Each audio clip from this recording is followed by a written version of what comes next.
मुंबईत पोचले आणि कळलं परत पाऊस जोराचा सुरू झाला. 8 दिवस तिथेच होते.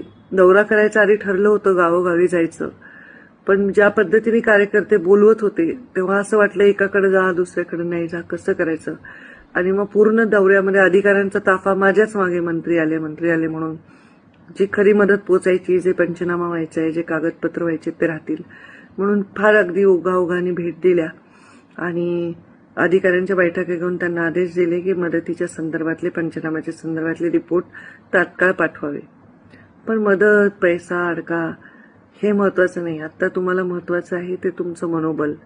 आपलं घर आपल्या डोळ्यासमोर वाहून जाताना बघून तुम्हाला काय यातना होत असतील हे मी कल्पनाच नाही करू शकत. कॅबिनेटमध्ये मुख्यमंत्र्यांशी बोलण्यासाठी आणि या विषयावर गांभीर्याने उपाययोजना करण्यासाठी, आपलंच म्हणणं, आपलीच प्रतिनिधी म्हणून बोलण्यासाठी मी इथे आलेली आहे. कॅबिनेट झाली, मुख्यमंत्र्यांची बैठक झाली की परवा परत मी येते जिल्ह्यात. जितकं शक्य आहे तिथे भेट द्यायला आणि लोकांच्या सांत्वनासाठी, लोकांच्या भेटीसाठी, त्यांचं मनोबल वाढवण्यासाठी. तर तुम्ही घाबरून जाऊ नका, मनोबल हरू नका, स्वतःच्या जीवाची काळजी घ्या. उगीच वाहत्या पाण्यामध्ये गाडी घालू नका, उगीच पोहायचा प्रयत्न करू नका. जिथे आहेत तिथे जीव मुठीत धरून थांबा. मी कलेक्टरशी बोलले, जेवढी यंत्रणा शक्य आहे तेवढी पाठवून तिथले लोकांना बाहेर काढण्याचा प्रयत्न आपण करत आहोत. मी लगेच कॅबिनेट आणि मुख्यमंत्र्यांची बैठक करून बुधवारी परत येते.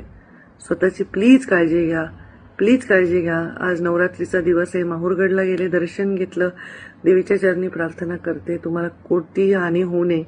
ही जी आलेली हानी भरून काढता येईल, पण स्वतःच्या जीवाची हानी होऊ नये. कृपा करून सगळेजण स्वतःची काळजी घ्या